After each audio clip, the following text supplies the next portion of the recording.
Good evening, Chatham. Welcome to the April 8th, 2025 meeting of the Chatham Select Board. Please note this meeting is being recorded and will be available shortly hereafter for scheduled and on-demand viewing on any smartphone or tablet device. If anyone else is recording the meeting, please notify the chair. Pursuant to Governor Healy's March 28, 2025 signing of Chapter 2 of the Acts of 2025, extending certain COVID-19 measures adopted during the state of emergency, suspending certain provisions of the Open Meeting Law, General Law, Chapter 30A, Section 20, until June 30, 2027. This meeting of the Chatham Select Board is being conducted in person and via remote participation. Every effort will be made to ensure that the public can adequately access the proceedings as provided for in the order.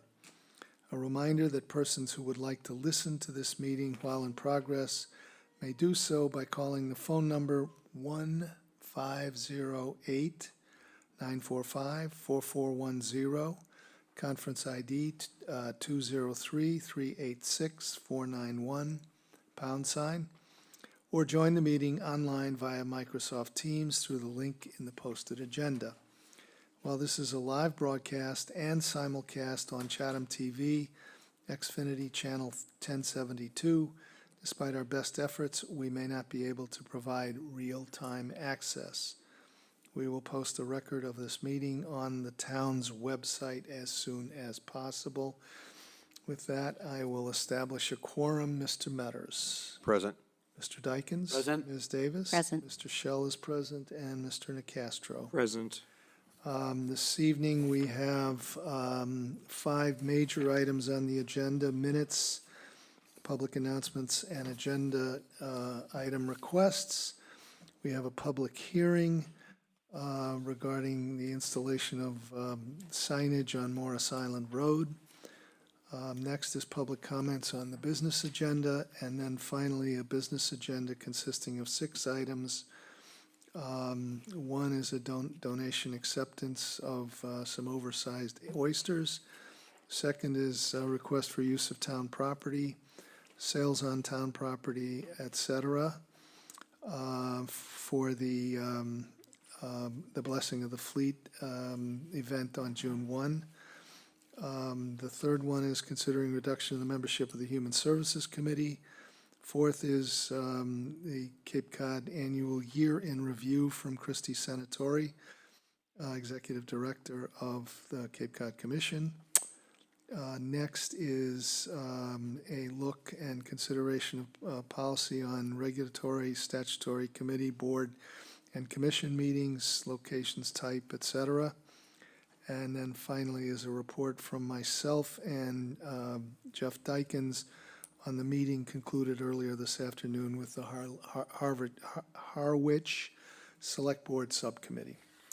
And with that, I will accept a motion on the minutes of March 11. Approve the approved minutes of March 11, 2025.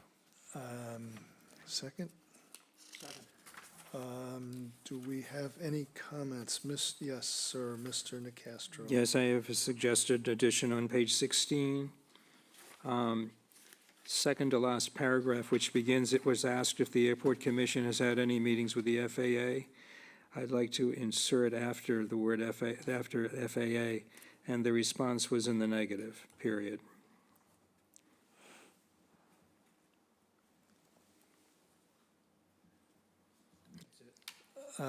We can't change the minutes, but I note that in the next meeting, Mr. Chairman Harrison corrected that statement. But that is a correct reflection of what he said that evening. Anything else? All those in favor, Mr. Metters. I actually have to abstain because I wasn't here. Okay. Abstain, absent. Aye. Ms. Davis, Mr. Shell says aye, Mr. Nicastro. Aye. Next, the minutes of April 1. Move the minutes. Second. Comments? I had one. I don't know if this is really necessary to bring it to the attention of the board, but I was suggesting given the attachment that we add on page 3 at the end of the first paragraph under item 4, public comments, the following sentence, the text of her comments is appended to these minutes. And with that, I will call the roll. Mr. Nacastro. Aye. Mr. Shell says aye. Ms. Davis. Aye. Mr. Dykens. Aye. And Mr. Metters. Aye. Minutes are approved. Public announcements, I have one, Corey, I know you've got one. I'm being scripted to remind folks that the fiscal year 2025 second installment of real estate and personal property tax bills are due on May 1, 2025. Any payments received after May 1, 2025 will be processed as a late payment. Corey? Thank you, Mr. Chair. Just want to take a moment and make a little public announcement and a little bit of an outreach comment here. As you all know, next month we have an election coming up, and I want to put a small little spotlight on an aspect of the election. Sorry, guys, it's not for you. Our school committee. Good.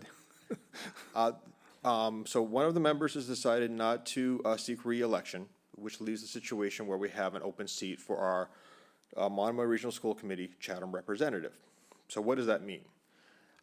After the election, we will be recruiting, individuals who may want to serve, and the process is going to be the Chatham Select Board and members of the Chatham representation of the school committee will have interviews to potentially place that individual on the school committee until the next election cycle. Now, there is another potential process to fill that seat. I did check with the town clerk. If interested, if any individual would like to serve on it, there is the process of a write-in candidacy. It has been done before. It is simply someone would express some interest, declare they're running for the school committee seat. The town clerk's office would recommend that they contact the clerk's office to make sure that they're aware of their interest, so they're looking for their name on the ballot. There's no threshold, so 25 votes could put you in that seat. It's not the ideal process, but I do want to make sure people are aware what the options are. It's a seat that is very vital for the community. I personally don't want to leave it vacant for longer than it needs to be. So if anyone now understands that there's an open seat and has any interest in serving, please consider it. That's option one is a write-in candidacy at our May 15th election. And if the election time comes and goes and there's no candidates, come forth and we will interview you, and there's a second chance of the opportunity. So I just want to put the process out there for clarification, because I've been asked this a couple of times, how does this get filled? And I hope this answers any questions that people have on that opening. So thank you. Good, thank you. Thank you, Corey. Any other from the board? Yes, ma'am. Ms. Craig.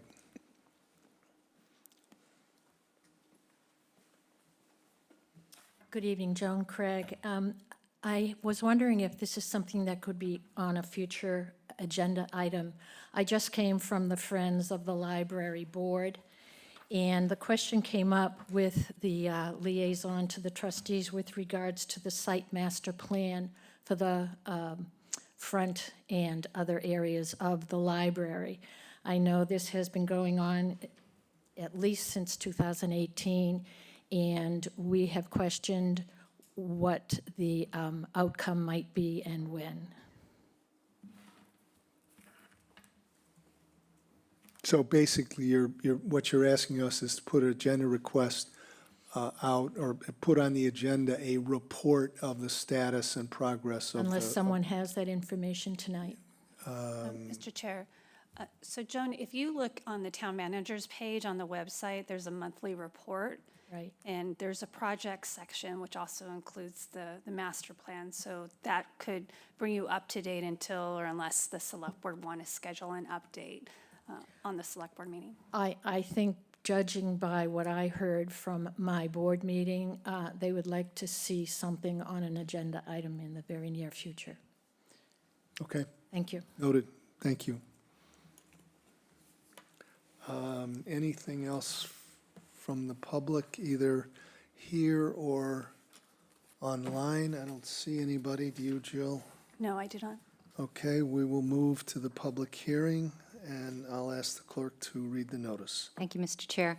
Town of Chatham Select Board Public Hearing. The Chatham Select Board will hold a public hearing on Tuesday, April 8th, 2025 at 5:30 PM in the large meeting room at the Town Office Annex, 261 George Ryder Road, to consider the following: installation of a permanent high water warning signage, install a permanent high water warning sign on Morris Island Road. Signs would have a unique hinge design that would allow them to open and close when needed.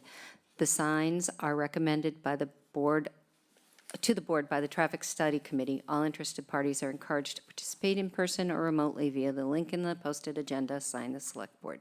Thank you. I have a suspicion we might be hearing from the deputy chief.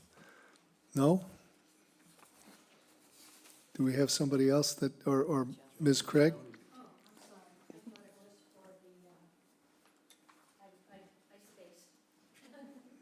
So did I. So at our, Joan Craig, Chair of the Traffic Safety Committee, at our meeting in January, of which 4 of us were present, we voted 4-0 to present this to you tonight, and it's with regards, as mentioned, the road closed high water flooding signage proposal for Morris Island Road. At this time, I would turn it over, I believe Rob Faley is online, and turn it over to him with regards to the request, as he is certainly the specialist in this. Thank you. Welcome, Rob. Thanks. Yeah, thank you, Mr. Chair. So this culminated from a meeting I had with the fire chief, deputy fire chief, police chief, deputy police chief out on Morris Island after we had the flooding events last winter. And we tried to come up with a good solution to really warn motorists. They were driving through floodwaters. The fire department was rescuing a number of vehicles during that time. So we tried to come up with a signage kind of scenario that, there's nothing really out there to go as an example. So we used kind of a hybrid design where it incorporated a road closed sign in addition to high water flooding signs. And we were trying to be sensitive to the neighborhood as well, because we heard there was a measuring device out there at some point that showed high water marks, and it was I guess some of the neighbors in that area took exception to that. So we created a sign that would be able to be folded in half and closed. So when it's not needed, it would be pretty innocuous on the side of the road, and people really wouldn't notice it. But when it was needed, basically any staff of the town could just flip it up and open it so it's visible to all road users. And we proposed 4 locations, 3 eastbound and 1 westbound. So people coming off the island would have a sign, but really we wanted to warn the people going out onto the island would be the primary people we'd want to warn. Thank you. Yeah, go ahead, Shereen. Thanks, Rob. I just have a quick question about the implementation of the signs when are you going to utilize them? Is it before a flooding event or after the event of flooding? It would probably be, the PD is out there 24/7. They keep an eye on things for us. So we would probably open those signs as needed as floodwaters started to overtake the top of the road. Thanks. Any other question? Yeah, Dean. Rob, was the concern of the neighbors that you mentioned relative to the measuring devices that having those in public display derogated from the value of their properties? Is that their concern? They didn't want this advertised as a flooded neighborhood, or? That's what I had heard. I hadn't spoken to anyone directly, but that's what I had heard the concerns were. So when these signs are folded closed, it's just a blank slate? Is that what it looks like? Yeah, it would look like basically a 18 by 18 blank piece of aluminum out there. Okay, thank you. Thanks. Any comments or questions from the public here in the room or online? I don't see anybody online. Do you, Jill? Mr. Chairman, I move approval. Do I hear a second? Second. All those in favor, Mr. Nacastro. Aye. Mr. Shell says aye, Ms. Davis. Aye.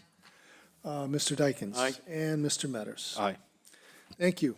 Thanks, Ms. Craig. Thanks, Rob. Thank you. All good. Next, we have public comments on the business agenda. Anybody in the room? I don't see anybody here. Ms. Gibbs. Thank you very much. I have two items. One is just for clarification. It's, let's say, it's item E about, in-person hybrid meetings. I guess I was a little confused about what the recommendations are. It says, suggest to allow boards like the Board of Health to conduct hybrid meetings in the small room rather than hold live meetings. I don't know if the question is large versus small room or live versus recorded. I mean, I would hope they all remain live hybrid, whether or not you have them in a large or small. I think that's the question, but this is kind of contradictory. And then the next paragraph says that regulatory boards commission meetings be recorded and broadcast live from the annex's large meeting room to consider removing that. So again, I don't know what that means. Are they saying that what we're doing here tonight is up for debate, that these might not be recorded live? And again, I certainly hope not. I think that would be taking a step back. So those are those comments. My other comments pertain to the 2:00 meeting that you folks had with Harwich. I found it really enlightening. I don't really know where to begin. Harwich clearly has bigger budget problems, and the Harwich voters and the select board have their solution. Get it from Chatham. The chairman, I was really speechless, and I think you both were too, when they said that they had put an indefinite hold on middle school and renovations.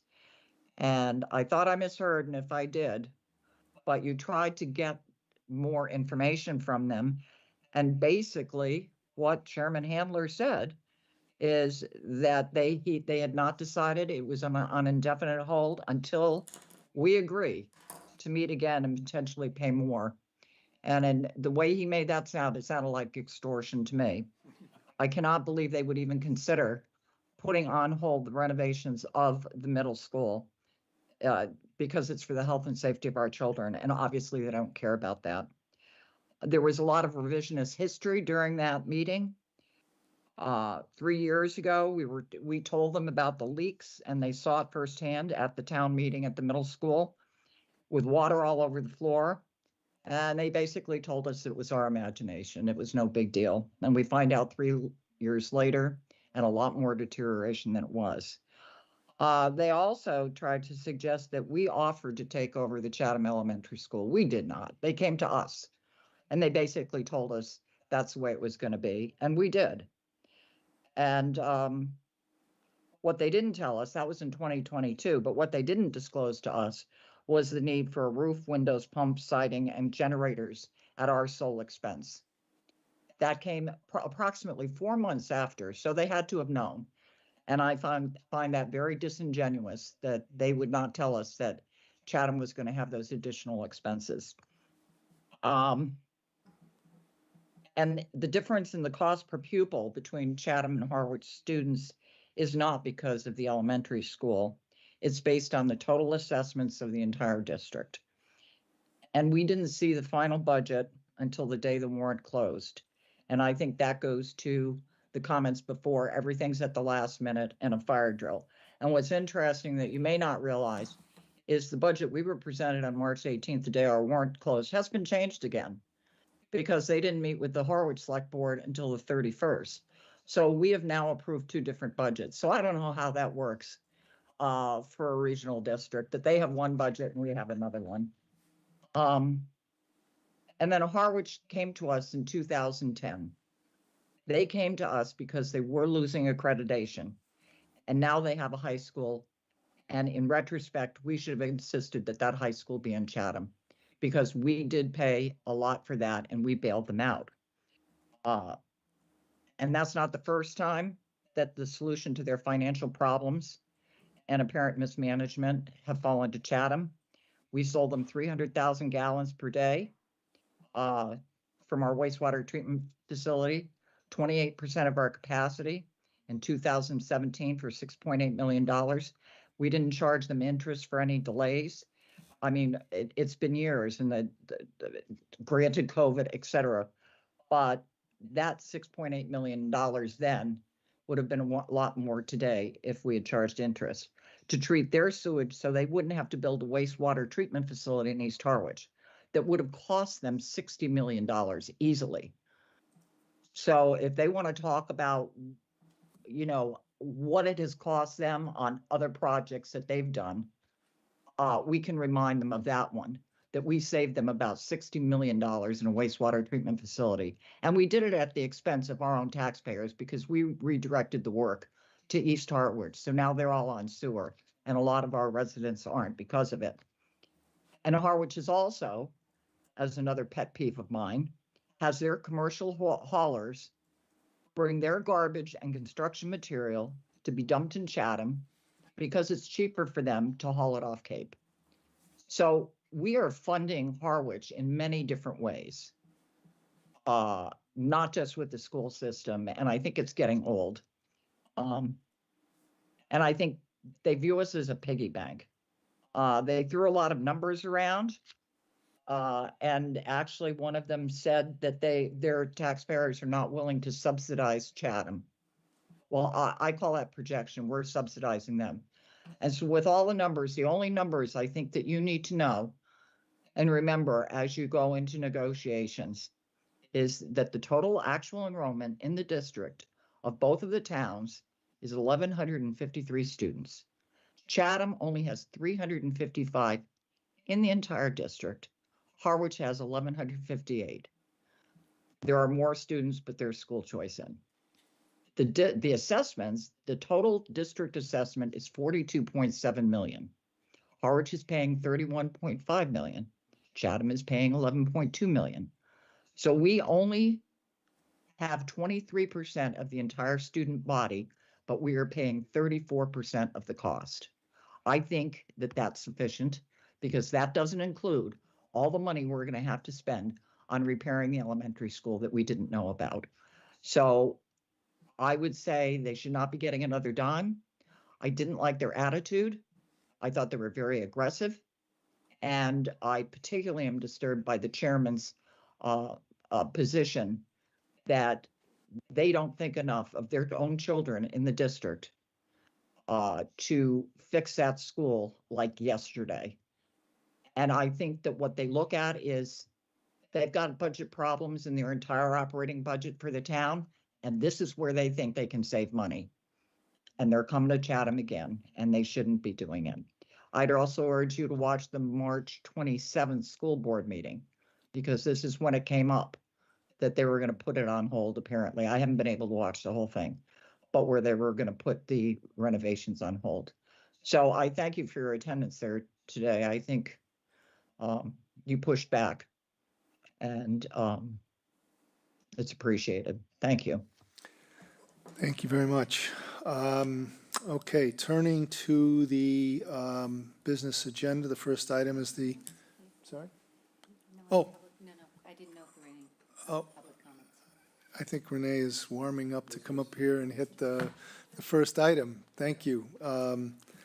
Donation acceptance, oversized oysters from the Chatham Shellfish Company, and Renee Gagné is here to present. Yes, Renee Thank you, Gagné. welcome.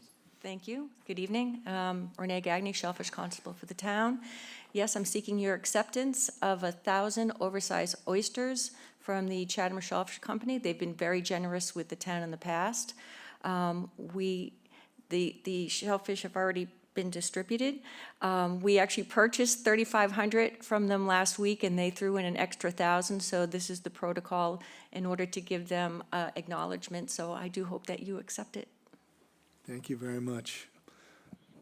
I do have a question. Please. So these are oversized. Now, these are spread for our recreational folks to go get, or any chance these are ever going to spat to create more oyster set? There's always a possibility of them spatting. I'm not sure if Steve grows, they have two different types of oysters, one that are, they're diploids and triploids. We buy the diploids, and those actually do produce spawn, but the triploids grow faster, and he may actually have the triploids on his grant, so actually I don't really know if they will spawn.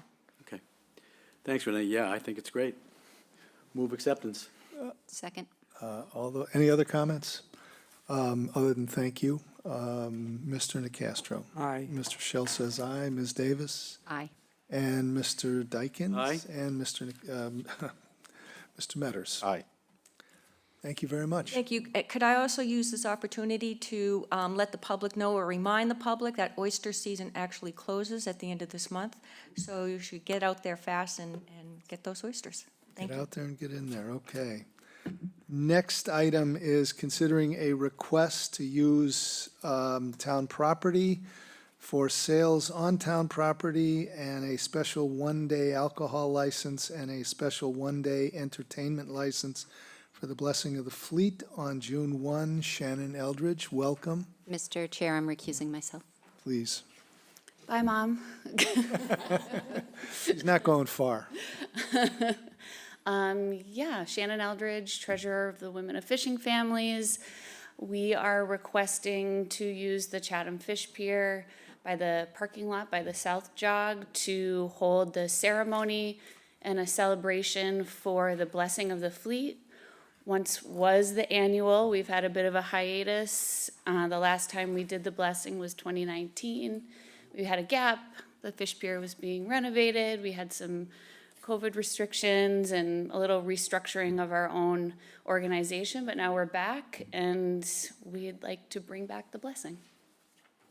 Sounds great. Any questions or comments? Do I hear a motion? Mr. Chairman, I move to approve the use of town property by women of fishing families on Sunday, June 1st, 2025, from 11 a.m. to 6 p.m. at the Chatham Municipal Fish Pier and lower parking lot. You want me to do the whole thing? Yeah, if you would, Okay, please. I move to approve the sale of goods and town property by women of fishing families on Sunday, June 1st, 2025, from 2 to 5 p.m. at the Chatham Municipal Fish Pier and lower parking lot. I move to approve possession of alcohol on town property for the Blessing of the Fleet event on Sunday, June 1st, 2025, from 11 a.m. to 6 p.m. I move to grant a special one-day alcohol permit to the Shannon Eldridge of the Women of Fishing Families for Sunday, June 1st, 2025, from 2 p.m. to 5 p.m. at the Chatham Municipal Fish Pier and lower parking lot. And I move finally to grant a special one-day entertainment license for amplified live and recorded music to Shannon Eldridge of the Women's Fishing Families for Sunday, June 1st, 2025, from 2 to 5 p.m. at the Chatham Municipal Fish Pier and lower parking lot. Second as to all of them. Good. Any further discussion? Mr. Nacastro. Aye. Mr. Shell says aye. Mr. Dykens. Have fun, aye. And Mr. Metters. Aye. Thank you all Absolutely. very, very much. Thank Hope to you. see you there. Thank you for that, all of it.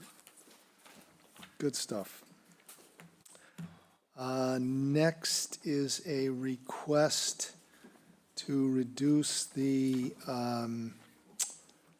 membership on the Human Services Committee from 9 to 7, sorry. And Ms. Wade, welcome. My name's Ann Wade, and I'm the Chair of the Human Services Committee. And the committee is requesting that we reduce the number of participants from 9 to 7. It's been 9 for years and years and years, and I hate to date myself, but I remember when it was 11. So the reason that we're asking is that the 2 empty seats are counted in our quorum, which makes it extremely difficult if a member does not appear for some reason. So we can't proceed in our businesses if we have to depend on the empty seats. So we are requesting to go down to 7. Questions? Corey? Normally, I would jump on this right away. Has there been much outreach? Because Has there been much outreach from either the current members or any other groups to recruit more people to fill those open seats? Yes, we do it all the time, and we've had it announced here as well. And we have filled seats when people have left, but it seems like we just get stuck at 7 all the time, even though we're still recruiting. All right, fair enough, thank you. Shereen? I'm going to put a motion on the table because I think you guys have done your due diligence on trying to find committee members, and this is, this is the reality of the committee, and Sadly. it kind of it balances in, right? So I move to recommend that the how does this read? I move to reduce the membership of the Human Service Committee from 9 to 7 members. Second. All those in favor, Mr. Nacastro. Aye. Mr. Shell says aye, Ms. Davis. Aye. Mr. Dykens. Aye. And Mr. Metters. Aye. Thank you very much. Well, thank you. Okay. So next, we have Christy Senatori, Executive Director of the Cape Cod Commission, to present the year-end review. And Tom Wilson is along, our rep there. If you want to stand up and do a little introduction yourself, you're welcome to do that. Or you can let Christy do it on her own.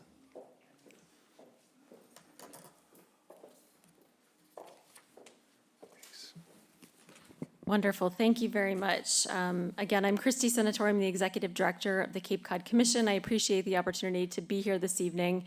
And of course, introducing Tom Wilson, who you all know as the Cape Cod Commission representative from the town of Chatham. I certainly want to thank you for continuing to appoint Mr. Wilson. And at the end of my remarks, I'd love to give him an opportunity to address you through the chair. So what I've just handed out is our 2024 year in review, which you may have received a copy through our website mailing list. But what it is a highlights, an overview of some of our priority projects from last year. And so what I like to do from time to time, as you know, is visit the select boards across the Cape and the Barnstable Town Council to provide an update on some of our priority projects and initiatives, and really just to keep the lines of communication open, answer any questions that you might have. So I wanted to just share a few highlights of some of our work that we're doing this year, some of the things that we covered last year. One of our priority projects, which certainly won't be surprising, and I know many of you have been participating in, and certainly your staff, is really addressing the housing crisis. And so last year, we released the housing strategy for Cape Cod, and in it contains a number of recommendations. Some of these are local recommendations for potential zoning amendments across all 15 towns, as well as regional recommendations for new funding mechanisms and programs, zoning reforms, streamlined permitting, as well as new entities to support affordable and attainable housing. A number of resources support the regional housing strategy as well. These include multifamily design guidelines and a series of model bylaws that can be implemented locally. We also developed a series of profiles for housing for each of the communities. So there's one for each of the 15 towns, as well as a regional profile that includes demographic and housing data and information on each community. And we are updating these from time to time so that we can incorporate the best available data and information. We're also looking at a number of the recommendations within the housing strategy itself and moving those forward to implementation. A couple of those include the pre-approved plans project that we're currently working on, as well as the development of a framework for a community housing trust and housing bank. We're working with consultants on research, really trying to identify opportunities that have worked elsewhere across the country and identify where those might be appropriate here in the region. So a lot of our work has really been around housing, but it's really also been looking at the water quality issues that we have here on the Cape. And our focus really has been around freshwater, so looking at the 890 ponds and lakes that we have across the region. And we just released our draft freshwater strategy. We put that out for a public comment period. We're now incorporating the feedback that we received from the public, from the towns, and incorporating that into a final draft. The freshwater strategy can be found on our website, so certainly anyone's welcome to take a look at that in some detail. That also contains a number of resources to support implementation of the plan. And this really is intended to help us to support protection and restoration of our freshwater ponds and lakes. This includes pond buffer guidance that can be used by homeowners as well as municipalities to preserve and protect ponds through responsible landscape management. We also developed a water quality data portal. So this is an interactive online map-based tool that really allows users to explore water quality data. This is an expansion of our coastal water quality data portal that we developed a few years ago. It includes data that's being collected by local pond groups and organizations, as well as a number of our regional partners, as well as data that we're collecting as part of the Freshwater Initiative. Some of the ponds that are monitored, the data that's contained within this database are in Chatham are Barkley Pond and Goose Pond. The Regional Pond Monitoring Program also has funding now to continue beyond 2025. So we're pleased that the Cape and Islands Water Protection Fund Management Board recently voted to provide funds for freshwater pond monitoring. And this is in addition to the funds that they've been dedicating to coastal water quality monitoring over the past couple of years. So pivoting a bit from freshwater, much of our work has also been focused on our coastal water quality and really looking at wastewater challenges. And as I mentioned, the Cape and Islands Water Protection Fund Management Board, we provide administrative and technical support to that board, awarded just last year $65 million in subsidies to critical water quality and wastewater infrastructure projects across the Cape. I want to thank Town Manager Jill Goldsmith for her participation and leadership on the management board.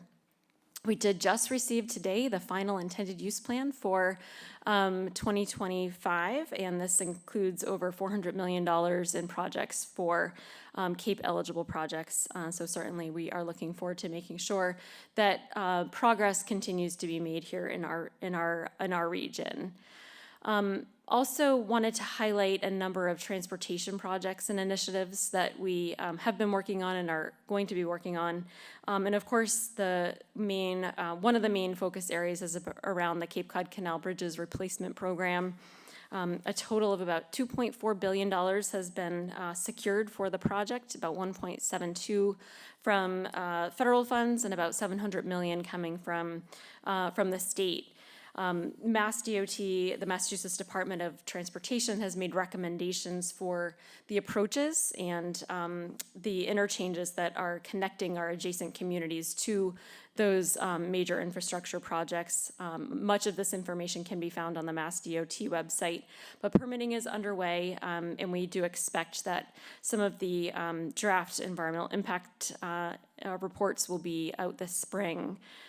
If all goes according to plan, construction on phase 1, which would be the replacement of the Sagamore Bridge, could begin in 2028. Another transportation initiative that I wanted to highlight is our Vision Zero Action Plan.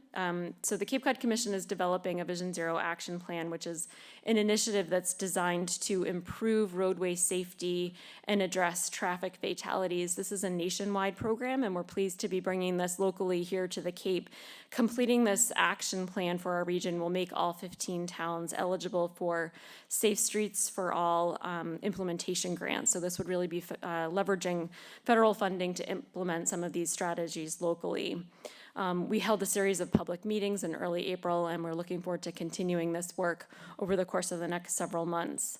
And then I'm sure you're all well aware of the Chatham Parking and Circulation Study. The Cape Cod Commission just concluded the Chatham Parking Study, which analyzed the downtown parking utilization and circulation around Main Street during the summer season.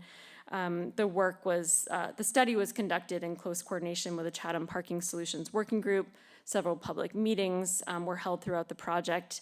And the study found that there's generally adequate parking available within the immediate Main Street, and identifies several parking management strategies to encourage parking turnover in the core, as well as strategies to encourage increased parking usage in underutilized parking lots.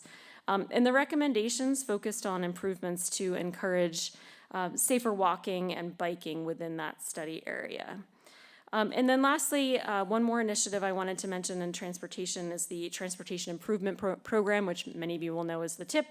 The Cape Cod Commission supports the Cape Cod Metropolitan Planning Organization, or the MPO, as well as its advisory group, the Cape Cod Joint Transportation Committee, or the JTC, and they develop key transportation planning documents for the region, including the FY 26 to 30 Transportation Improvement Program, or the TIP. This really includes a list of priority projects, including roadways, bridges, transit projects that are to be implemented over the course of the next several years. We anticipate at the end of this month that the MPO will release that tip for public comment. And I know that there's a project in Chatham on that list, which is the Route 28 at Main Street, Depot Road at Queen Anne Road, and Kroll Road listed for 2028. And then I wanted to highlight just briefly some of our coastal and climate work, certainly looking at resiliency efforts. We've recently completed the development of model bylaws and regulations to promote resiliency in the floodplain, not only today, but certainly looking into the future. And we look forward to continuing to collaborate with many of the towns across the Cape on potential implementation of the model bylaws. We also completed the low-lying roads project. All 15 towns have now participated in that project, each town identifying conceptual plans for a number of vulnerable road segments within their communities.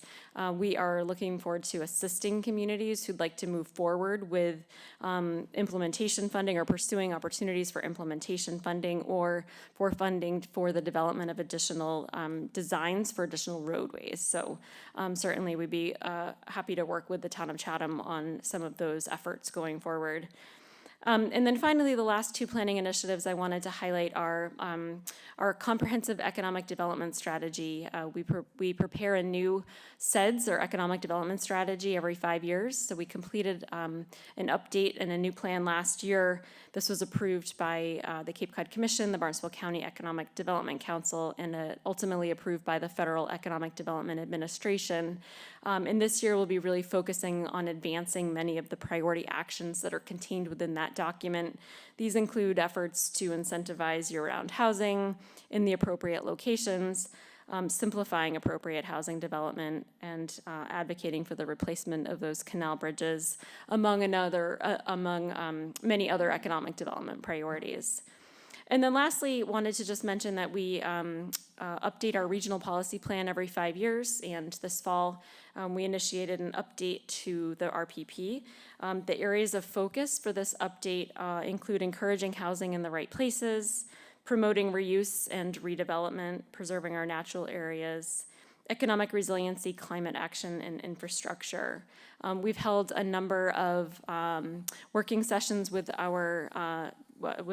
stakeholders, and look forward to continuing to work with stakeholders across the region on this updated plan.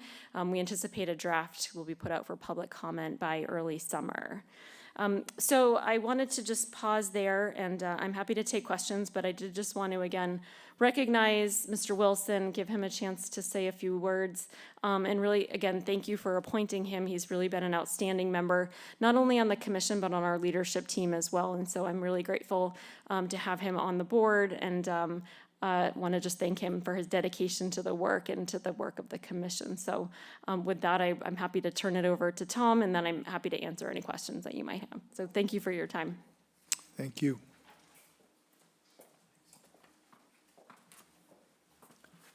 Good evening, Tom Wilson.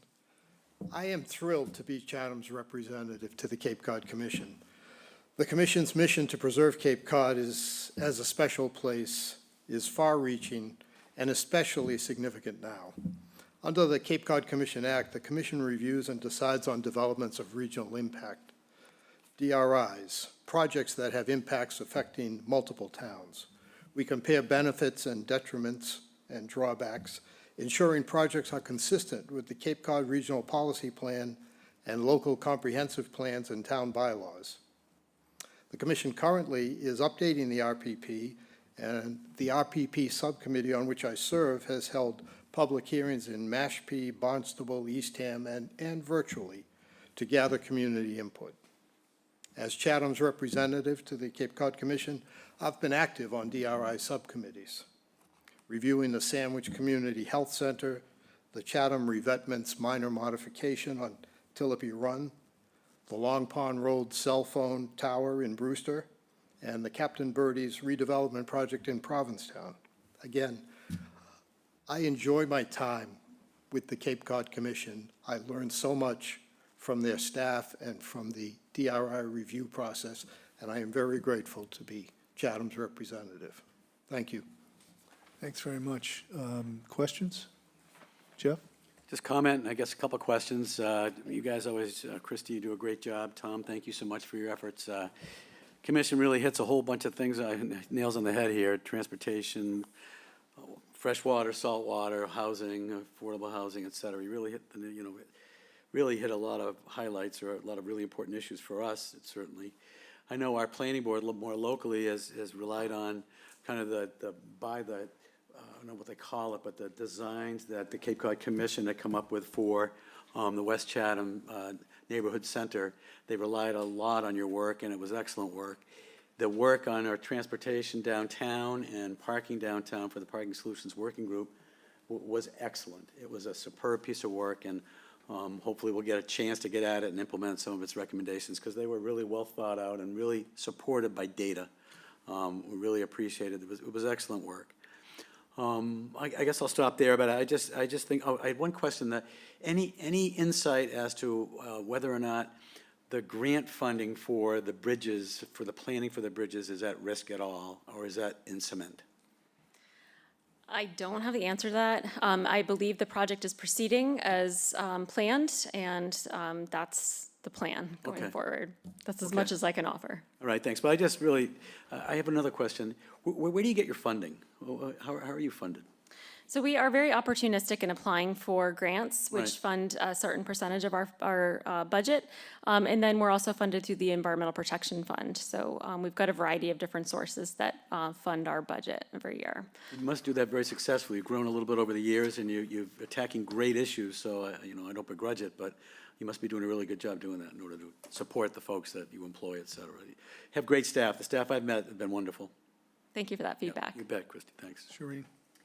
Christy, thank you. And I was attending a meeting with the Cape and Islands where MassDOT made a presentation, and they were very much saying everything's moving forward. There was no indication that there had been any grumblings or anything, so.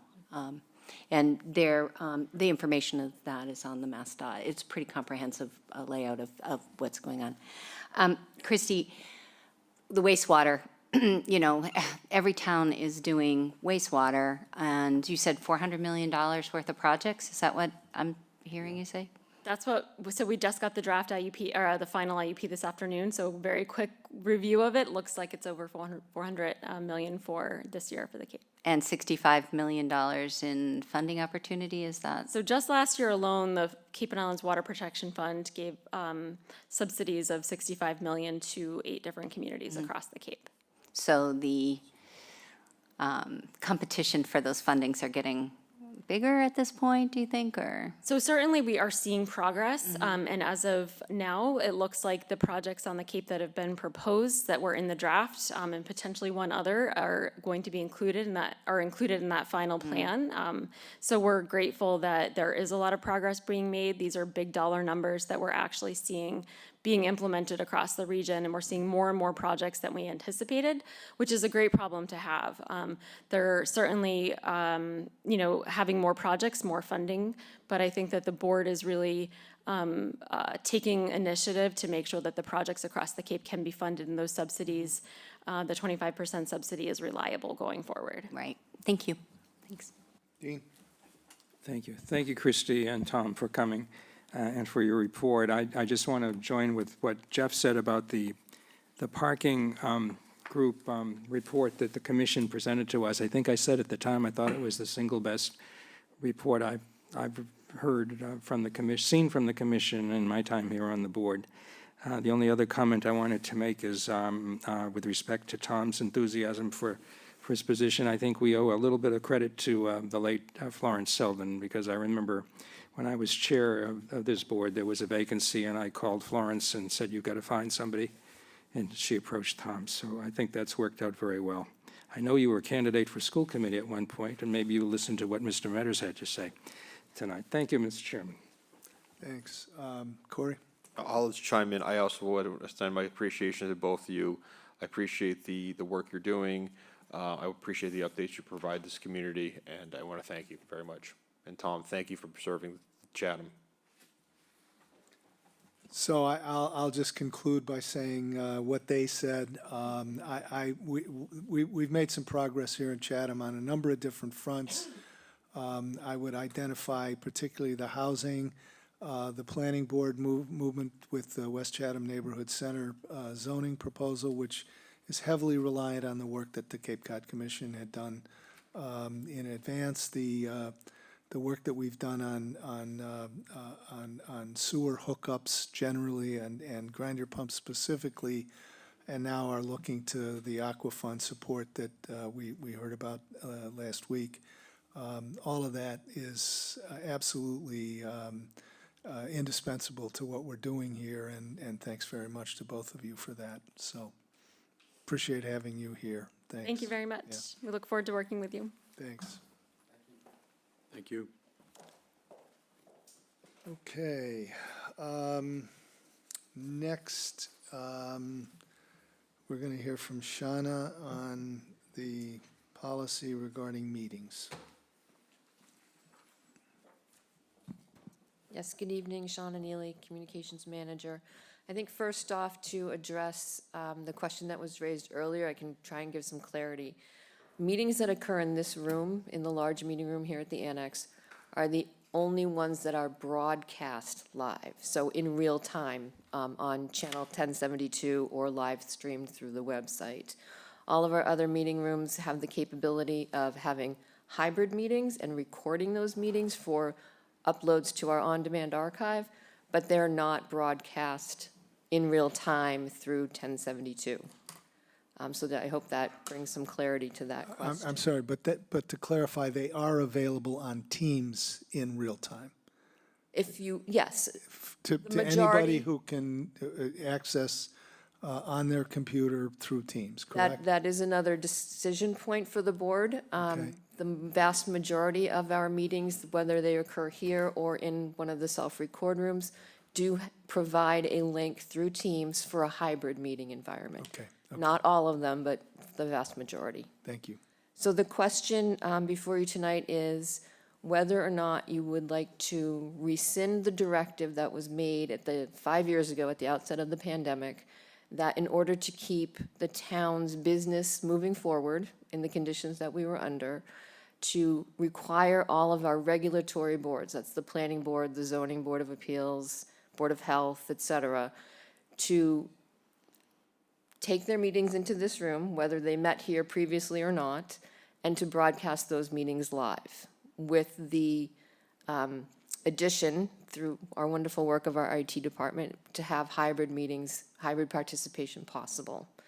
So that directive has stayed in place. I hate to pull out one board over another, but the best example is that the Board of Health, prior to the pandemic, met in the small meeting room. They did not have their meetings broadcast live. Due to their importance during the pandemic, it was certainly reasonable to have them conduct their meetings live and in person.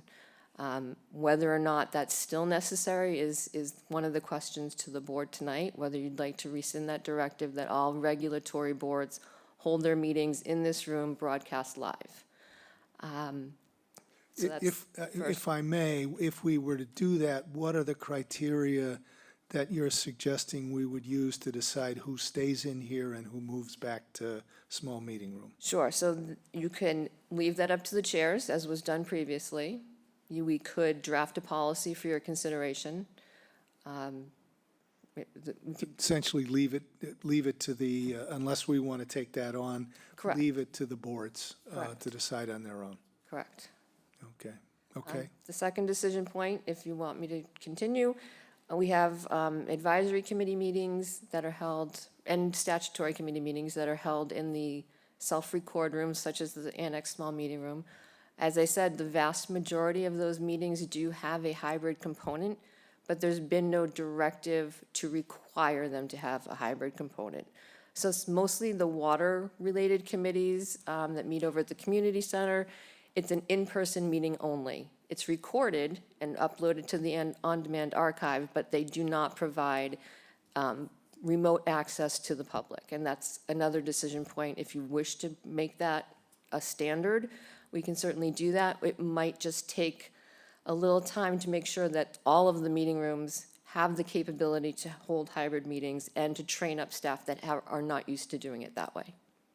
So just to follow up with a similar question, in those latter cases, how is it decided which ones have the hybrid capability and which ones are in live only? It's currently up to the chairs. Okay. Okay. Is the service to us now? Okay, Dean? Just one note on your footnote number 2. I would note that the Affordable Housing Trust is listed as a statutory committee in the committee handbook, or for whatever reason. And I believe it is one. I had the same Yeah. question. Yeah. On the first issue, have we heard from the committees or the committee chairs of the regulatory committees that meet in this room that they don't want to meet in this room? No, I wouldn't say that. I would say that the length of live meetings that take place here, the number that are being held in this room, it's been made, it's a little more challenging with scheduling in this room. Yeah. Just because of the length of meetings and the number of meetings. So that if there are any that maybe are not getting the participation that some of the others have, could move into the small meeting room and be recorded, just to free up some space and time. Because of their regulatory, the duration of these meetings varies from meeting to meeting, depending upon how many cases they have, how many applications they have. I mean, I would be inclined to continue, unless there's some significant financial negative impact, and we could hear from the town manager as well on that. But I would like to see the regulatory meetings continue to meet in this room, be telecast live. I mean, they are among the most significant committees. The Finance Committee meets in here, too. And I think those are the committees that the public in general is especially interested in. So I'd like to see that continue. As far as the second issue, you mentioned that the committees that tend to meet in rooms where there currently is no hybrid capacity, I guess I would defer to the liaisons of those committees. I know the committees that I'm liaison to tend to meet next door, and they all seem to be hybrid, and people can participate and often do. So those are my thoughts. Thank you. Mr. Chair, if I can just clarify one thing. So when we met with the chairs, the board chairs, our first meeting we had in February, the one regulatory committee who was most interested in not having to be live was the Board of Health. So again, if you want to defer to the chair, if that's the decision, I would anticipate that they would go next door into the hybrid meeting room. Did they give a reason? I mean, They didn't. They said that they tend not to get a lot of people in person. We didn't look at the 1072, who's accessed the meeting through the website. The chair at the time just felt that they liked meeting in the small meeting room and would be happy to go back to it. So I'm going to jump in, if I may, and just say the way I reacted to that issue was the reason for the change originally has gone away. And so then maybe it's still a good idea, but I think I'm inclined to say and presumably this change would not, have any chair that wants to stay in here can stay in here, and presumably anybody who would like to move has, maybe we need to check it or something, but if they have good and sufficient reason, it would seem to me that it's probably more for them to make that decision than it is us, unless I'm missing something. And I guess I'm also a little bit sensitive, although it's a subsidiary consideration. If even one change frees up some of the scheduling in here, that's probably a good thing, as long as the change is not a problem. Shireen? Yeah, it is we oversee the committees and we, appoint everybody. And I think we should have our say as to how we feel about going live. But, if the Board of Health feels that they're not, they prefer this and in going back to the way they were, I'm fine with that. I just need to hear the rationale from the committee people themselves as to why they would want to make a change. But I think ultimately we need to be the decision makers in this. Well, I just have. I'm sorry, Corey? I guess I just wouldn't mind having almost like a consistent policy because, I understand if the Board of Health has a really strong reason they want to make the change back to their old, small meeting room, fine. I think I would prefer them to be in the large meeting room doing live time. I just question if we start letting one group kind of go back to that way, after a couple months, would another board be like, you know what, we changed our mind, we want to go back to the small, are we doing it a case to case, or? Yeah, forgive me for jumping in, but I think what Shireen was saying, that we'd do a census, and anybody who wants to move needs to come back to us with a reason. So for the time being, status quo? Yeah. Well, subject to somebody coming back and saying, I'd like to move to the next room, and we vet that reason and say yay or nay. Okay. Rather than it being arbitrary. Yeah, exactly. So, I'm sorry, Jeff, you were going to say something? Yeah, the only comment I had in respect of what Corey said, if a chair should change and then decide that if we leave it at the discretion of the chair, then why they're in here, oh, no, I want to go over there, what new chair, I want to come back here. So I just think some kind of policy we ought to set. And I think the suggestion of having a committee that doesn't want to come here for a regulatory meeting and, occupy the space and be live, if you will, give them a good rationale why, and let's talk about it. Well, if the chair changed and the new chair wanted to reverse something. That's my point. I would have a lot of problem. I mean, they'd have to have a bloody good reason before you'd accept that, I would think, Anyway, so I think that's why a good, consistent approach is probably the way to go, and if there's an outlier, let's hear about it. Yeah, I don't have a problem with that. That's where I land. And I just I think your point about this came about as a result of COVID is a good one. I mean, that ostensibly, that reason ostensibly has been taken away. However, we do like its result, if you will, but. Dean. Well, just on that, but last point, if we, and I understand your reason, and I respect it, but if COVID is if the non-existence or COVID's still around, but if the non-existence of the pandemic is the reason for going back to the old way, then we shouldn't be having any hybrid meetings. We shouldn't just have everybody come in person, as we did for years. We can meet in the lower, well, you can't do it anymore, in the lower level of Main Street. But I want to just go back, go ahead on that point. Well, the world has changed. Exactly. Hybrid is. You bet. You bet. I don't The think governor keeps signing, every new governor signs every 3 years. Anyway, I just think that, I don't know. No. Well, it is, however, an exception. It's not I understand. mandatory. But as far as, whether to meet in this room or not, Shireen said it, and I think she came to a different conclusion from mine, or somewhat different. We're the select board.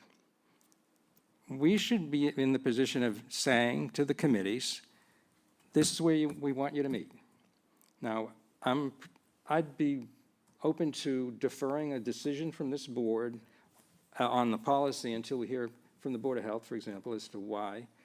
And maybe they feel that's a smaller table and there's a lot more back and forth as opposed to sitting up on a tribunal like the zoning board or the planning board. Maybe that's the reason. But I'd like to hear from them before we adopt the policy, that's all, or consider changing the policy. Is that good? Okay. Okay. I mean, my only other comment here is that nobody's talked about the Historical Commission and/or the Historical Business District Commission. And I don't know which side they fall on. I know I'm, opening a can of worms here, but I would personally feel a little differently about them than I do about the ZBA or frankly, even the Board of Health. But I'll leave that for when we have the people in, unless somebody wants to comment. Okay. And then just to be clear, Mr. Chair, we're not changing the select board meeting. We're not recommending it. We'll stay here in this room. Well, to be I don't clear. think there was any concern about that. I Maybe think there was a question by one Oh. of the viewers, so Oh, all right. we're okay. staying here. No, live. okay, fine. Yes, the select board is going to stay here. The second one, yes, please, if you can refresh at least my Sure. recollection. There's no directive that all committees, whether advisory or regulatory, hold hybrid meetings. So there are some advisory committees that only, their meetings are recorded, but they're just in person. So if there was any sense to add that requirement. Thoughts, Shereen? I think that it should be a policy set that they all do it one way and not the other. I feel like, well, for the Shellfish Advisory Committee, they do not do a hybrid, and, you know, this might sound a little self-serving, but for me, if I could log on to their meeting in a hybrid situation, I can monitor it better as a liaison than I can stopping, you know, having to take time out of the work sort of time frame. I think that it's kind of a surprise that some are and some aren't. So I think they all should be. That might mean more management for staff, but I think at the end of the day, I think it's really important that it stays consistent. Jeff? Yeah, I'd like hybrid as well, to be honest with you, and have a consistent policy as well. I think it's important. Corey? I think it's more efficient. No, I think as part of that, I think we need to work a little bit more on our technology too, because we have such inconsistencies around the building. Because we, at the Cultural Council the other night, we got moved in from the traditional meeting room, which is being renovated, to conference room B, and we had that neat little screen, which is new. We had someone online, it worked out wonderful. But you have meetings like at the community building, like upstairs. That's a horrible room anyway. The mic's set up, it's really, I despise having meetings in that room because there's couches and chairs and people are scattered everywhere and the mics don't pick up. To try to get a hybrid meeting on that with its current layout, not gonna be a fun task. But I think if we figure out where to fine tune some technology maybe, you know, we could achieve that goal, but we have some gaps right now, in my opinion. Well, I'll just toss in, this is one place where I think consistency is absolutely a good idea. And I think we should have, they all should be at a minimum hybrid. And I think there's a consensus here on that.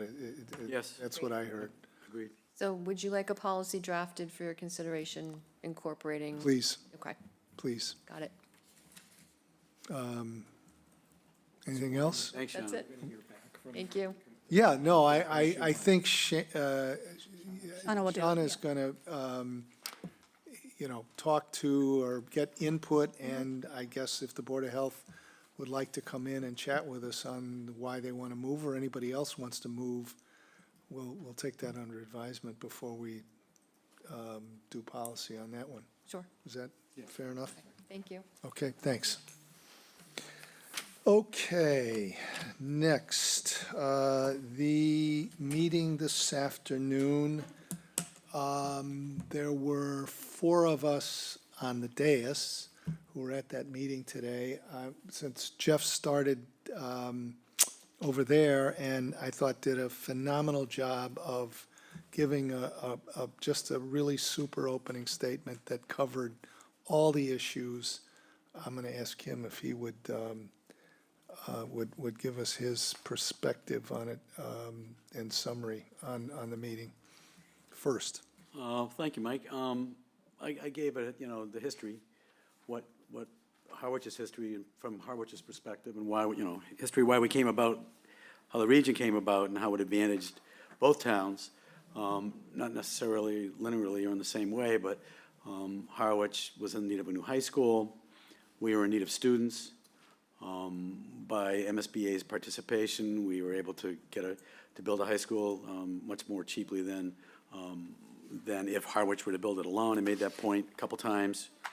They are saying that they've overspent compared to us. We've saved, they've overspent on the region, and I made the point that, in fact, at the region's inception, they saved approximately, and this number's approximate, $20 million out of the gate in building costs, and of course, the ancillary debt and interest payments resulting therefrom. I made the point that the region came together as a win-win because we needed kids. One of our 8th grade classes, 38 kids out of our 8th grade class one year went off to Nauset, so we realized very quickly that we can't run a high school with 25 kids in a class. So we needed kids. So they had kids, they needed a high school, and by joining, we saved them a lot of money, and we were able to have a beautiful high school, and never mind the wonderful program that resulted therefrom as well, the academics, the athletics, and the arts, that we were able to offer our students, opportunities for our students. So that was my overarching approach to the conversation. They're very focused on money. They're very focused on the notion that they're paying too much money, the percentage is too high. And we obviously noted that the percentage is based on a contract, and right now it breaks down with 2476, or now I think it's 2377, somebody mentioned today. And that, we had a contract in place, and that at the time, it was negotiated in full faith with excellent representatives from the town of Harwich, and both towns approved, and off we went. I got the sense that they're pretty focused on money, and the town, that was reported by Pete Pekarsky and by Chairman Jeff Handler that, in the background, the town's upset about how much they pay. They feel that they're overpaying. They're subsidizing. That quote was used, subsidizing Chatham. When in fact, as Ms. Gibbs mentioned earlier, that in some ways we're subsidizing them. So, we're the smaller kid in the block. I wanted to give history and wanted to get a sense of where they were coming from, and clearly they're coming from a point where they feel as though they're paying too much for capital, for operating capital. The major issue today, as it turned out, in my mind, in my pea brain, I hadn't glommed onto this, and I didn't realize that the select board from Harwich hadn't taken a position. I thought they hadn't taken a position on the renovations to the middle school. In fact, they had taken a position, and that was to punt, to not have a position. In effect, they took a position that they're going to defer it. They deferred it. And so right now, their recommendation to the town meeting in Harwich is that they're punting. They're not going to have a recommendation. And yet they, want to have future meetings and want to talk about stuff. And Mike and I were dumbstruck, actually speechless at one point, that they hadn't taken a position. And we made the argument that, look, if you don't fix the middle school, you're going to kind of end up in the spot where they were in 2010 by not paying attention to their high school, which was in awful disrepair. It was under sanction. They were under sanction to build a new high school back in 2010 because they hadn't taken care of their high school. So we're not going to walk down that same road again. And if we were to defer it this year, if Harwich was not, then next year the plywood's going to even be more rotted, and the windows still leaking and flashing. So. And I made the point that, look, if we let it go and go and go, what's the cost of building a new high school? I mean, a new middle school. Well, the middle school is going to cost, $100 million, so pick a number, tens of millions of dollars and we don't have the land for it ever. I also made the point that they have in their midst on Oak Street one of the most incredible assets on the Cape, even in southeastern Massachusetts. That complex over there is stunning. I drove around it before I went to the meeting. The building's beautiful. The fields in front of it are gorgeous. There's athletic fields, football, lacrosse fields right next door. The White House field for baseball is right next. It's stunning. What an asset they have. They should be extremely proud of it, and they should be supporting it financially. Insinuated that perhaps that wasn't their highest priority. Yes, we all have higher priorities at times, affordable housing, water, wastewater, et cetera, but the education of future generations, arguably, along with water and wastewater and affordable housing, is our highest priority as a community, as a regional community. At one point, it slipped that, it was your project. I'm like, boop, boop, boop, no, not our project, it's our project. The renovations of the middle school isn't Chatham's project, it's our project.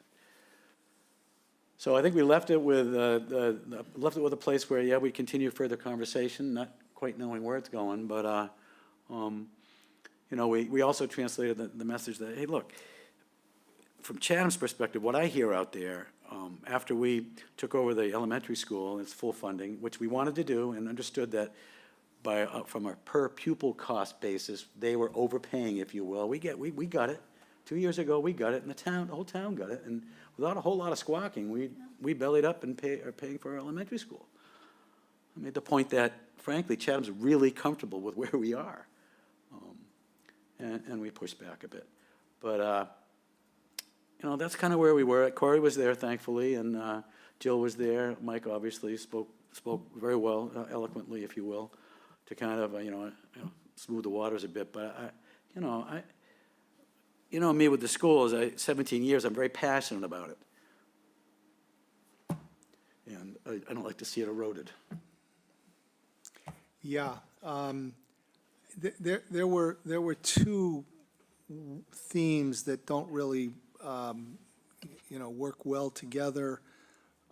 Jeff Handler started off with a kind of a big conceptual, friendly, welcoming speech about, being partners and getting together and having a productive conversation and improving the situation. And he expressly said that he had no expectation that we would come up with any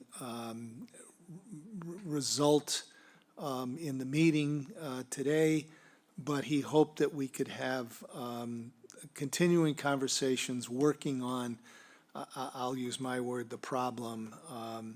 And that was, whatever credibility or, you gave that. I thought it was genuine. And frankly, in my opening remarks, I responded. I said, yeah, we'll be happy to talk with you. It's always productive to listen to one another and hear what the issues are, what the problems are, how can we help, the whole business. But the other theme was more the adversarial, numbers that, work their side of the street or show why they're getting the short end of the stick. And numerous times, both he and Mr. Piekarski really tried to make the case that that Chatham is being subsidized by Harwich in one fashion or another, and something has to change. And that was very much more of a back and forth numbers, money negotiation. I did gently ask, they said that this thing is unfair. It's not working right. It's coming out in a way that nobody could foresee. They didn't really, other than saying that they're paying too much, they didn't really have any either explanation or rationale for how they might change things to suit themselves. Jeff mentioned it and referred to it at the end. They kind of dropped on the table that their board has recommended in the warrant that an indefinite suspension of the indefinite postponement of the project on the middle school. I said I was blown away. I was flabbergasted. I mean, and I said to them, I said, I don't understand how you can come in here and in effect be asking us for economic, financial concessions at the same time that you tell us that you've taken a step, or you're taking a step that inevitably is going to cost an incremental amount of money every year that this is deferred. And I said, frankly, whatever you're asking for, it's going to be diminished in our minds. Even if we were willing to talk about it, it's going to be diminished by the amount of money, by the increment in the cost of the repairs when we get around to it, and that's just counterproductive. And I, as I say, I was flabbergasted. The conclusion was that Jeff said, well, we can talk and, we'll get together, and asked me if he could call me tomorrow. And I said, fine, you can call me anytime, I'll take the call. I said, but, you know, to be very honest with you, until there's a resolution and we know what the outcome of your action with respect to the middle school is, I don't know that we're going to have a lot to talk about. And he said, oh, well, I guess that means I shouldn't call you until after town meeting. And I said, that's what it means. And that was kind of the conclusion. There was a little bit of friendly talk thereafter, but that, in my mind, was the conclusion, and we'll see what they do. I know you want to speak, Shireen, but I'm just going to ask, if I may, since he was there and Jill was there, any, you know, additional commentary you'd like to add or whatever? Sure, absolutely. So, I mean, one thing I noticed, that it was a very strong turnout of both Chatham and Harwich residents in the in-house audience.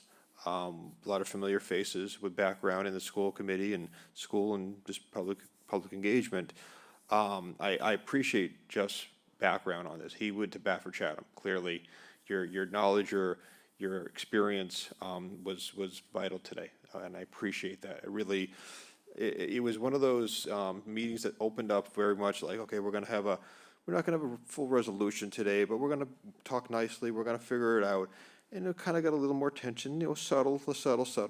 And you were ready to push back with facts, with history, with you guys may not recall some of this information. So it was very concrete. We're taking this position, but you recall this. So that was extremely beneficial.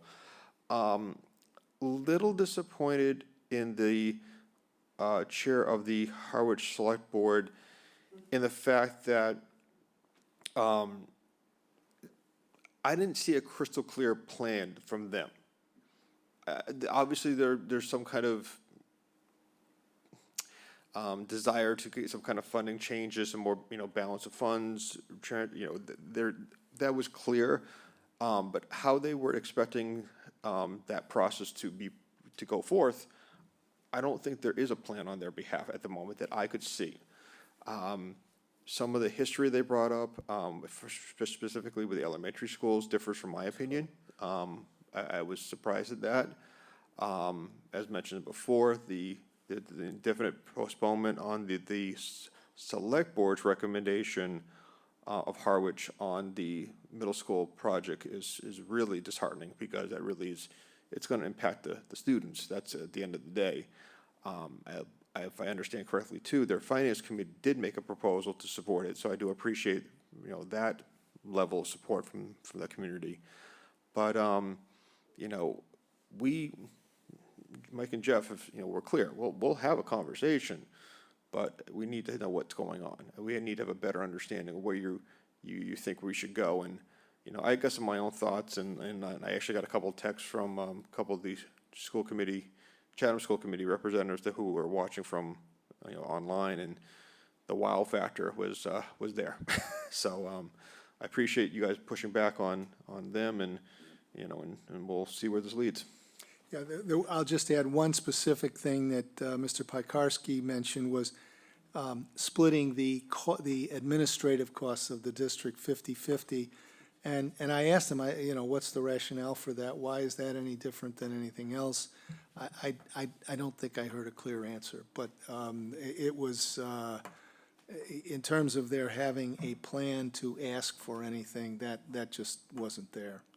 There wasn't a clear answer, because he was saying, like, well, if you had your own, school, Yeah, well, yeah. you're not going to pay 100%, you're not going to pay 25%. But the response back to that, well, you wouldn't be paying 100%, you're paying only 75%. So it was a lukewarm argument. Right. Any comment, Jill? I thought that you and Jeff were so well prepared, and I really would encourage the public to watch the meeting, just the history of going back to 2010.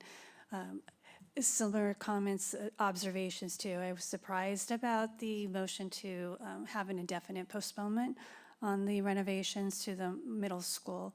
And also similar to what you just talked about, splitting the costs for the central office 50-50. It doesn't make any sense. You still need facilities, you still need administrators. It benefits all of the students.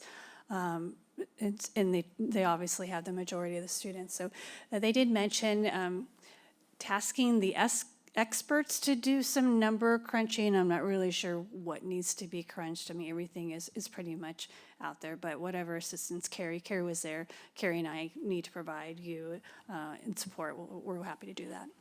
Okay, thank you. Shereen? Thank you both for attending and defending Monomoy's children. I mean, this just, I'm floored. I'm floored at the fact that that we were requested to have this meeting and they didn't have a plan. But I am really, really floored by the idea that they are postponing the repairs on the Monomoy building. I mean, we heard distinctly from parents from both towns on their concerns for the middle school, and I'm happy to hear their finance committee took action, and I hope their townspeople will look at that when they take that vote, because I think it's egregious what that select board did to postpone that, with the health concerns and, kids. The cost too, just the cost, if this has to be delayed, is just going to end up costing both towns a lot of money, and it's just outrageous, just outrageous. Thanks. Dean? Yeah, I logged in for the last half hour. I had a private trustee meeting that ran late, so I wasn't able to drive out to Harwich. And before I forget, I do appreciate what you and Jeff did. I didn't see obviously, I will go back and watch your original presentation, but I have to tell you, I mean, I didn't hear the nice tone at the beginning of the meeting, so when I logged in, it was very different setting, and I almost felt like I was traveling in another dimension when I heard some of the history misstated, I think. You talked about the elementary school, and one of the select board members said, well, this came from Chatham. It didn't come from Chatham. And the 50-50, that didn't make any sense at all. That was their only sort of substantive Specific. change. And with respect to the middle school, it's almost as if, this is the bargaining chip to get Chatham to change the formula. Whereas we've heard it here that, and maybe you mentioned it, Jeff, in your initial remarks, which I didn't hear, that the state formula right now takes into account the relative comparative valuations in the two towns. I mean, I think their method is they want money. That's what they want. And I mean, I'm not inclined to reopen the formula.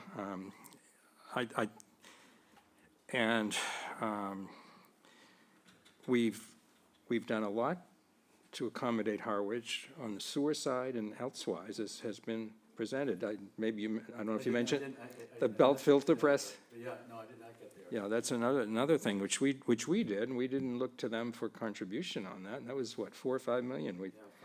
Yeah.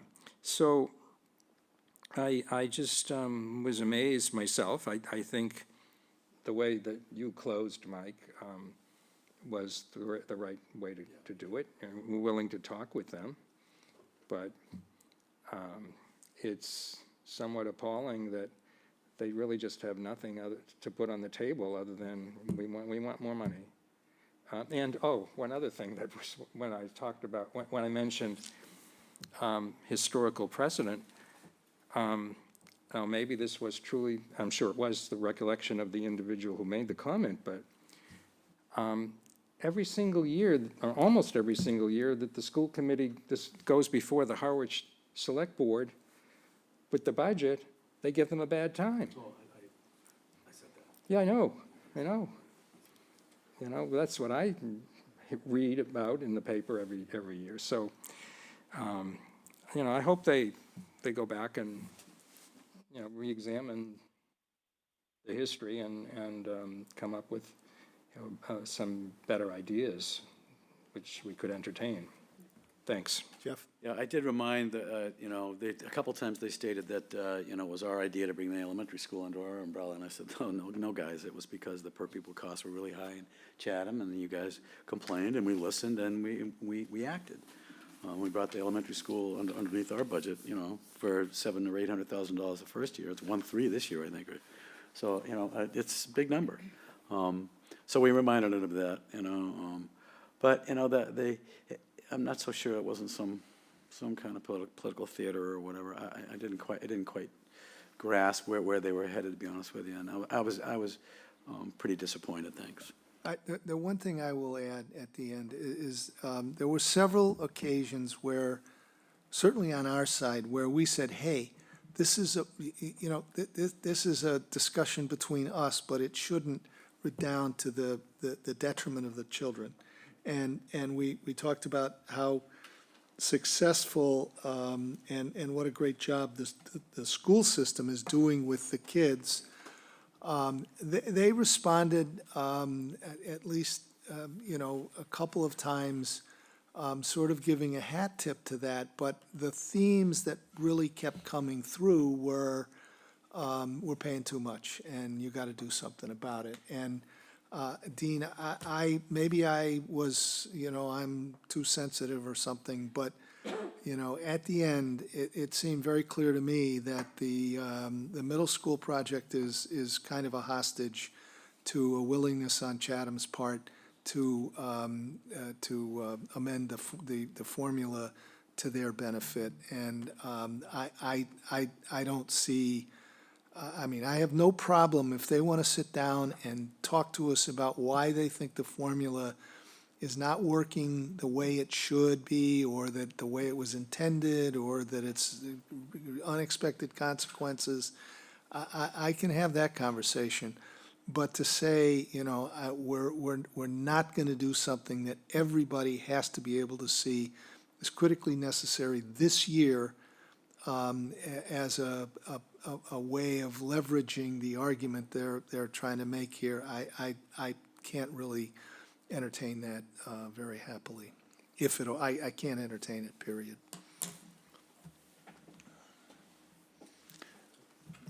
Anything else? Okay. Move to adjourn, Mr. Chairman. Second. All those in favor, Mr. Nacastro. Aye. Mr. Shell says aye, Ms. Davis. Aye. And Mr. Dykens. Aye. And Mr. Metters. Aye. We are adjourned at 7:03. Good night, Chatham.